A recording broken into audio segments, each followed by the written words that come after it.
Om Swastiastu, Assalamualaikum warahmatullahi wabarakatuh. Salam sejahtera bagi kita semua, Shalom. Pada kesempatan ini, saya ingin menyelesaikan tugas mata kuliah Biokimia 2 untuk LKM 3. Sebelum itu, izinkan saya memperkenalkan diri terlebih dahulu. Nama saya Deborah Purba dengan NIM 1813031030 dari kelas 5B Prodi Pendidikan Kimia Universitas Pendidikan Ganesha. Jadi, untuk soal nomor 1 dari LKM 3 ini, yaitu biomembran adalah suatu struktur yang sangat tipis yang biasanya dapat divisualisasikan hanya dengan mikroskop elektron. Jelaskan bagaimana kerja mikroskop elektron untuk memvisualisasikan biomembran. Jawabannya yaitu, cara kerja mikroskop elektron untuk memvisualisasikan biomembran yaitu dengan gambar dibuat berdasarkan deteksi elektron baru atau elektron sekunder atau elektron pantul yang muncul dari permukaan sampel ketika permukaan sampel tersebut dipindai dengan sinar elektron. Elektron sekunder atau elektron pantul yang terdeteksi selanjutnya akan diperkuat sinyalnya. Kemudian besar amplitudenya ditampilkan dalam gradasi gelap terang pada layar monitor CRT. Di layar CRT tersebut, gambar struktur akan terlihat dengan cara diperbesar. Pada prosesnya, mikroskop elektron tidak memerlukan sampel yang ditipiskan, sehingga bisa digunakan untuk melihat objek dari sudut pandang 3 dimensi. Itu dia untuk jawaban nomor 1, yaitu cara kerja mikroskop elektron. Untuk soalan selanjutnya yaitu, jelaskan konsep dari membran biologis telah berkembang dengan berkembangnya dan digunakannya metode kimia dan morfologi. Untuk jawabannya yaitu, membran biologis atau membran sel adalah membran permeabel selektif yang memisahkan sel dari lingkungan luar atau menciptakan kompartemen intraseluler. Membran biologis dalam bentuk membran sel eukariotik terdiri dari lapisan ganda fosfolipid dengan protein integral dan perifer yang tertanam yang digunakan dalam komunikasi dan transportasi ion. Sebagian besar lipid dalam membran sel menyediakan matriks cairan untuk protein berputar dan berdifusi lateral untuk fungsi fisiologis. Selanjutnya yaitu soal nomor 3, yaitu fosforisasi oksidatif adalah suatu lintasan metabolisme dengan penggunaan energi yang dilepaskan oleh oksidasi nutrien untuk menghasilkan ATP. Jelaskan mekanisme berikut untuk menghasilkan ATP. Mekanismenya itu dapat dilihat dari gambar, dan untuk mekanismenya yaitu fosforilasi oksidatif bekerja dengan cara menggunakan reaksi kimia yang menghasilkan energi untuk mendorong reaksi yang memerlukan energi. Kedua set reaksi ini dikatakan bergandengan. Hal ini berarti bahwa salah satu reaksi tidak dapat berjalan tanpa reaksi lainnya.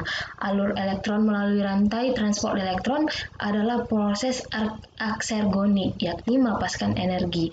Manakala sintesis ATP adalah proses energonik, yaitu memerlukan energi.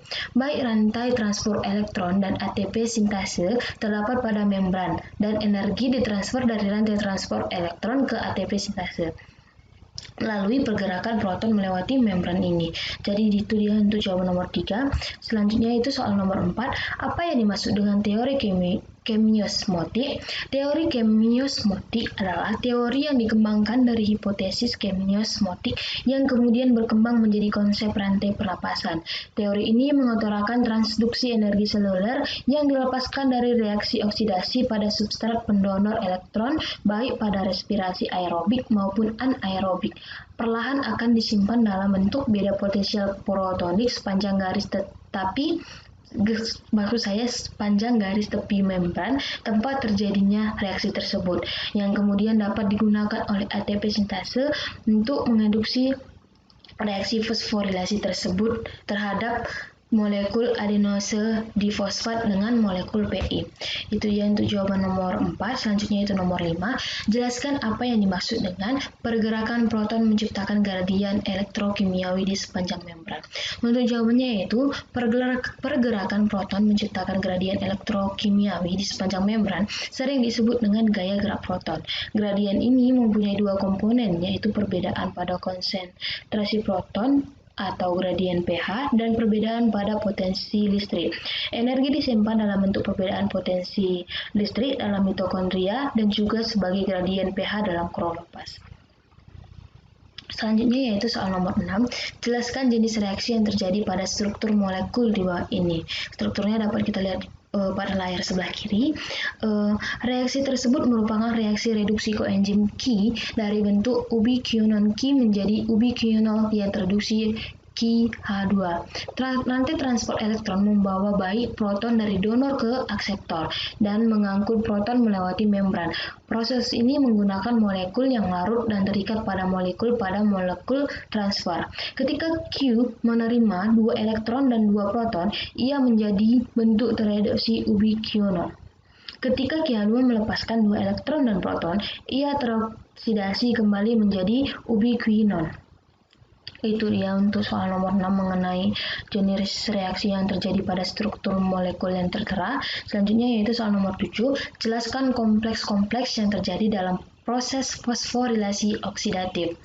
Kompleks-kompleksnya yaitu NADH koenzim, oksidoreduktase, juga dikenal sebagai NADH dehidrogenase atau kompleks 1, adalah protein pertama dalam rantai transport elektron. Yang kedua itu succinate Q oksidoreduktase, juga dikenal sebagai kompleks 2 atau succinate dehidrogenase, adalah titik masuk kedua ke rantai transport elektron. Yang ketiga, oksidoreduktase sitoskrom C, juga dikenal sebagai sitoskrom C reduktase atau sitokrom B1 kompleks atau hanya kompleks 3. Yang keempat yaitu oksidase sitokrom C, juga dikenal sebagai kompleks 4, adalah kompleks protein terakhir dalam rantai transport elektron. Itu dia mengenai kompleks-kompleks yang terjadi dalam proses fosforilasi oksidatif. Selanjutnya yaitu soal nomor 8, jelaskan jumlah energi yang dihasilkan dalam siklus asam sitrat.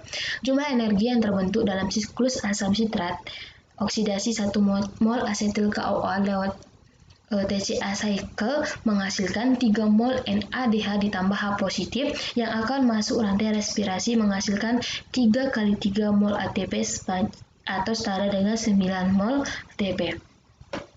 1 mol FADH yang akan masuk rantai respirasi menghasilkan 2 mol ATP. Enzim suksinat tiokinase menghasilkan 1 mol ATP atau GTP. Jadi kesimpulan yang didapat dari reaksi atau penyumblan ini yaitu 1 mol asetil KOA dihasilkan 12 mol senyawa fosfat yang berenergi tinggi. Itu dia soal nomor 8. Selanjutnya yaitu soal nomor 9. Tuliskan pada tahap mana yang menghasilkan energi. Tahapan-tahapan yang menghasilkan energi yaitu pada proses glikolisis, siklus Krebs, dan transport elektron. Selanjutnya yaitu soal nomor 10. Jelaskan gambar 1, 2, dan 3 dari artikel yang diberikan. Gambar 1 yaitu mengenai hubungan yang menunjukkan antara membran sel, lapisan ganda fosfolipid, dan vesikula liposom. Gambar kedua, struktur skema liposom multilamelar menunjukkan kemungkinan lokasi senyawa inang atau larut dalam lemak atau amfifilik senyawa yang mengalokasikan seluruhnya atau sebagian di antara rantai asil PL dan senyawa hidrofilik. Untuk gambar yang ketiga yaitu menjelaskan mengenai garis besar teknik analisis utama yang diterapkan untuk belajar interaksi antara obat atau pembawa obat dari model biomembran. Itu dia untuk jawaban-jawaban dari LKM 3 Biokemi 2. Saya mohon maaf jika ada kesalahan kata. Akhir kata saya ucapkan Om Santi Santi Santi Om. Wassalamualaikum warahmatullahi wabarakatuh. Salam sejahtera bagi kita semua. Shalom.